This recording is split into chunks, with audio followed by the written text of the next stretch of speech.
সুপ্রিয় শিক্ষার্থী, তোমরা কেমন আছো? নিশ্চয়ই ভালো আছো।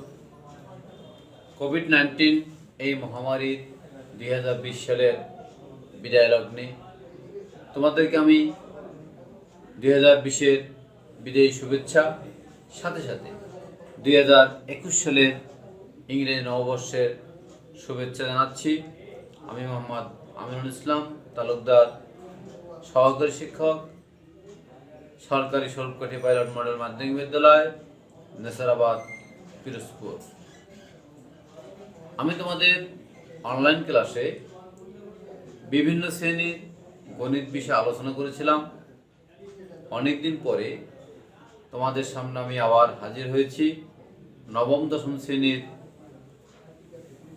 গণিত এর অধ্যায় 4-এর সূচক ও লগারিদম এর কিছু সূত্রাবলী নিয়ে আলোচনা করব। তোমাদের সর্বদাই আমি বলতাম যে প্রতিটা অঙ্ক করতে আমাদের নিয়ম বা সূত্রগুলি জানা দরকার। আমরা যদি সূত্রের সঠিক প্রয়োগ ব্যবহার করতে পারি, তাহলে আমাদের যে কোনো গাণিতিক সূত্রের সমাধান করা কোনো ব্যাপার নয়। আজকের আমি প্রথমে আলোচনা করব এই যে সূচক। সূচকের সূত্র 1, a to the power n, a to the power n, এই গুণফলের গুণের যে নিয়ম, অর্থাৎ এখানে এই যে a to the power m আর গুণ রয়েছে a to the power n, এই দুইটার দেখো বেজ হলো a বেজ বা ভিত্তি একই। এটা কি হবে? কমন যাবে। কিভাবে কমন যাবে? a কমন গেল আর পাওয়ারটা কি? যোগ m প্লাস n। সূচকের ক্ষেত্রে সর্বদা গুণের সময় পাওয়ারটা কি হয়? যোগ হয়। অর্থাৎ যদি a to the power 7 থাকে গুণ a to the power 2, তা আমরা কি লিখতে পারি? a কমন যাবে, 7 প্লাস 2 সমান সমান a to the power কত? 9। এই হলো আমাদের সূচকের 1 নম্বর সূত্র। দ্বিতীয় সূত্রটি রয়েছে ভাগের ক্ষেত্রে, অর্থাৎ আমরা যদি a to the power m কে ভাগ হলো a to the power m ভাগ a to the power n, অথবা a to the power m ভাগ হলো a to the power n। এই ভাগের ক্ষেত্রে নিয়ম হলো আমাদের যে বেজ রয়েছে, বেজ মানে a, এটা কি হবে? কমন যাবে। আর পাওয়ারটা কি হবে? বিয়োগ m বিয়োগ কি n। অর্থাৎ যখনই আমরা সূচকের নিয়মাবলী করতে যাব, তখন দেখব আমাদের সহগটা কমন যাবে, অর্থাৎ বেজ কমন যাবে, আর পাওয়ারটা কি হবে? বিয়োগ হবে। অর্থাৎ a to the power যদি 5 থাকে ভাগ হলো a to the power 2, তাহলে কি হবে? কমন যাবে 5 বিয়োগ 2 সমান কি থাকে? a to the power 3। আমরা কি লিখবো? a to the power 3। এইটা হলো আমাদের ভাগের নিয়ম। এরপরে আসি গুণফলের ঘাত। আমরা দেখতে পাচ্ছি গুণফলের ঘাত, অর্থাৎ ab to the power n, এই যে a আর b হলো কি? গুণ। অর্থাৎ a এর পাওয়ার আলাদা লাগবে n, গুণ b এর পাওয়ার কত? n। অর্থাৎ আমরা এই যে ab এর পাওয়ারগুলো আলাদা আলাদা আমরা লিখতে পারি। অর্থাৎ যদি a to the power ab গুণ 3 থাকে, আমরা লিখবো কি? a cube b cube. আমরা এভাবে লিখতে পারি। এটা হলো গুণফলের ঘাত। এরপর আসি আমরা ভাগফলের ঘাত নিয়ে আলোচনা করব। ভাগফলের ঘাত কিরকম? a বাই b পাওয়ার হলো n, অর্থাৎ a কে b দ্বারা ভাগ। তা আমরা কি লিখতে পারি? a to the power n ভাগ b to the power n। এই দুইটাকে আমরা আলাদা করে লিখতে পারি। এরপর আছে ঘাতের ঘাত, অর্থাৎ a to the power n into a to the power n, অর্থাৎ ঘাতের ঘাত হলো a to the power m into a to the power কি n। এটাকে আমরা কি লিখবো? a to the power m আর n, কি হলো mn। a to the power কি আছে? mn। ক্লিয়ার? অর্থাৎ পাওয়ার উপর পাওয়ার থাকলে সেই পাওয়ারটা কি আলাদা গুণ হয়ে যাবে। অর্থাৎ আমরা যদি লিখি যে a টু দি পাওয়ার 7 গুণ 2, অর্থাৎ কি লাগবে? a টু দি পাওয়ার 7 গুণ কত? 14। আমাদের পাওয়ার গুণ পাওয়ার হয়ে গেল। এরপর কি আছে? শূন্য সূচক a টু দি পাওয়ার 0 সমান 1। সূচকের অঙ্ক করতে গেলে আমাদের এই মানটি দেখা যায় a টু দি পাওয়ার 0 সমান 1। এই সূত্রে যখনই আমরা a টু দি পাওয়ার 0 পাবো তখনই আমরা লিখতে পারি কি a টু দি পাওয়ার মান হলো কত? 1। আমরা অনেকেই সূত্রগুলো মুখস্থ করি, কিন্তু এই যে a টু দি পাওয়ার 0 সমান 1 কেন হলো, এর একটি রূপক অর্থে আমি একটা ব্যাখ্যা দেব। আমরা যখন ছাত্রদের জিজ্ঞাসা করতাম যে স্যার a টু দি পাওয়ার 0 সমান 1 কেন, অনেক স্যারকে জিজ্ঞাসা করলে তারা এটাই বলবে এটা সূত্র মনে রাখবে। কিন্তু আমি এটা তোমাদেরকে স্মরণ রাখার জন্য, সবসময় মনে রাখার জন্য রূপক অর্থে তোমাদের নিয়মগুলো আমি একটু আলোচনা করতেছি।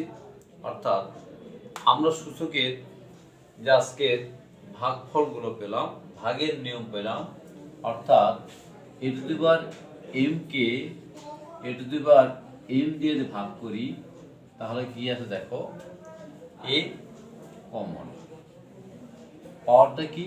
বিয়োগ, m বিয়োগ কি? m। তাহলে দেখো a টু দি পাওয়ার কি থাকে বলো? 0। m থেকে m চলে গেলে কি থাকে? a টু দি পাওয়ার 0। আবার একই ভাগ যদি আমরা ইউক্লিডীয় পদ্ধতিতে আমরা করি, অর্থাৎ আমরা এই যে 3 সংখ্যাকে 3 দিয়ে ভাগ করি, 3 হচ্ছে কত? 3। অর্থাৎ আমরা এখানে এই a to the power m কে যদি a to the power m দিয়ে ভাগ করি তাহলে আমরা কি পেলাম? কত? a to the power m, অর্থাৎ 1। a to the power m K a to the power m দিয়া ইউক্লিডীয় পদ্ধতিতে ভাগ করলে আমরা রেজাল্ট পেলাম কত? 1। দেখো সূচকের নিয়ম অনুসারে পাই আমরা a টু দি পাওয়ার 0 সমান a টু দি পাওয়ার 0 0, আর এখানে পেলাম কত? 1। তাহলে আমরা লিখতে পারি a টু দি পাওয়ার 0 সমান কি? 1। এইটা হলো সূচকের নিয়ম অনুসারে ভাগ অনুসারে আমরা পেলাম a টু দি পাওয়ার 0, আর ইউক্লিডীয় পদ্ধতিতে কি পেলাম আমরা? কত? 1। এই সূত্রটা তোমাদের সবসময় খেয়াল রাখতে হবে।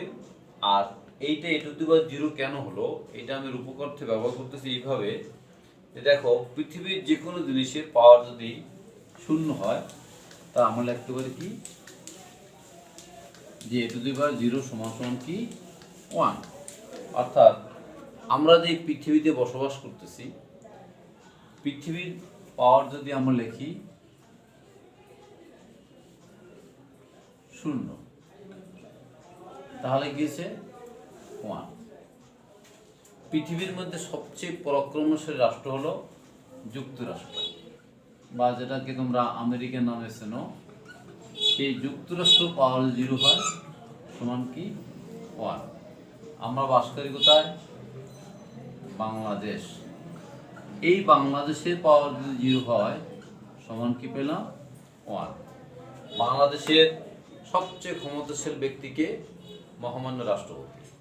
মহামান্য রাষ্ট্রপতির পাওয়ার যদি আমরা 0 লিখি তাহলে কি? 1। অর্থাৎ এটা তোমাদের মনে রাখার জন্য আমি রূপক অর্থের ব্যাখ্যা দিচ্ছি। দেখো এই যে তোমাদের সাথে তোমাদের বন্ধু রয়েছে কি? সিদ্ধার্থ। সে অঙ্ক নিয়ে খুব ভালো অঙ্ক ঘাটাঘাটি করে, অঙ্ক যথেষ্ট ভালো পারে। এই সিদ্ধার্থ পাওয়ার যদি আমি 0 লিখি হবে কি? 1। এই তোমার পাশে সিদ্ধার্থ, পাশে কে বসা? সুব্রত। সুব্রত, সে চমৎকার গান গায় এবং বিশিষ্ট সঙ্গীত শিল্পী, নাম কি? সুব্রত। দেখো সুব্রত পাওয়ার জন্য 0 লিখি, তাহলে কি হবে? 1। তুমি দেখো এই যে সুব্রত বন্ধুকে তোমার সনদ, মিস্টার সনদ, দেখো সে কিন্তু চমৎকার গান গায়। সনদ হলো কে? নকুল বিশ্বাসের গান গায়, মানে আমাদের স্বরূপকাঠির নকুল বিশ্বাসকে এই মিস্টার সনদ হালদার। দেখো তার পাওয়ার আমি 0 লিখি, তাহলে আমি কি পাই? 1। দেখো এই যে তোমাদের সাথে সুন্দর, নাদুর সুন্দর চেহারা, কি নাম? Mister A.K.M. ওবায়দুল্লাহ সুজন। এই সুজনের পাওয়ার যদি আমি 0 লিখি, তাহলে কি হয়েছে? 1। এই যে দেখো পাশে বসা আছে কে? আল মুহসিন। লেখাপড়া আদৌ করে না, শুধু দুষ্টুমি করে বেড়ায়। এই মুহসির পাওয়ার যদি আমি লিখি 0, তাহলে কি পেলাম? 1। মুহসির বাইকে ওয়াসির পাওয়ার যদি আমি 0 লিখি, তাহলে কি পেলাম? 1। তোমরা দেখতে পাচ্ছ এই যে মাঠে ঘাস খাচ্ছে কিতে? তোমার GOAT সাহেব। GOAT কি? GOAT মানে গোট। গোট মানে কি? ছাগল। এই ছাগলের পাওয়ার 0 লিখি, তাহলে কি পাই আমরা? 1। এই তুমি, আমি কলম দিয়ে লিখলাম, কলমের পাওয়ার 0 লিখলে কি? 1। আমরা বই পড়ি, বইয়ের পাওয়ার 0 কি? 1। দেখো আমরা এখন দেখতে পেলাম যে আমরা যে কোনো জিনিসের পাওয়ার যে 0 লিখি, অর্থাৎ যে কোনো জিনিস, ইংরেজি কি? এনিথিং টু দি পাওয়ার 0 সমান কি? 1। এনিথিং টু দি পাওয়ার 0 সমান কি? 1। এনিথিং মানে যে কোনো বস্তু বা যে কোনো বিষয়। এই এনিথিং থেকে আসছে a টু দি পাওয়ার 0 সমান কি? 1। এবং আমাদের ইংরেজির যে অ্যালফাবেটের যে বর্ণগুলো রয়েছে, মানে A to Z এর আদ্যক্ষর কোনটা? A টু দি পাওয়ার 0 সমান কি? 1। অর্থাৎ এনিথিং টু দি পাওয়ার 0 সমান 1। তাহলে নিশ্চয়ই তোমাদের আজকে যে রূপক অর্থে তোমাদের A টু দি পাওয়ার 0 নিয়ে ব্যাখ্যা করলাম, নিশ্চয়ই তোমরা বুঝতে পারবে। এবং সবসময় সূচকের নিয়ম অনুসারে যে কোনো সংখ্যাকে ভাগ করলে কি হবে? তোমার বিয়োগ হবে পাওয়ার। A to the power m K A to the power m দিয়ে বিয়োগ করলে আমরা m মাইনাস m সমান 0 পেলাম। আর ইউক্লিডীয় পদ্ধতিতে ভাগ করলে আমরা কি পেলাম? 1 পেলাম। তাহলে নিশ্চয়ই তোমরা বুঝতে পারছো। এবং এই নিয়ম অনুসারে তোমরা যদি সূচকের ব্যবহার নিয়মিত করো, তাহলে তোমাদের অঙ্কের কোনো সমস্যা হবে না। তোমাদের পরবর্তী ক্লাসে আমি সূচক নিয়ে আলোচনা করব এবং সূচকে বিভিন্ন গাণিতিক সমাধান তোমাদের আমি দেখাবো। ততক্ষণ তোমরা ভালো থাকো এবং সুস্থ থাকো। নতুন বছরে তোমাদের সাথে আবার দেখা হবে এবং 2021 সালের আমি ইংরেজি নববর্ষের আগাম শুভেচ্ছা জানিয়ে আজকের ক্লাস থেকে বিদায় নিচ্ছি। খোদা হাফেজ। ততক্ষণ তোমরা ভালো থাকো, সুস্থ থাকো।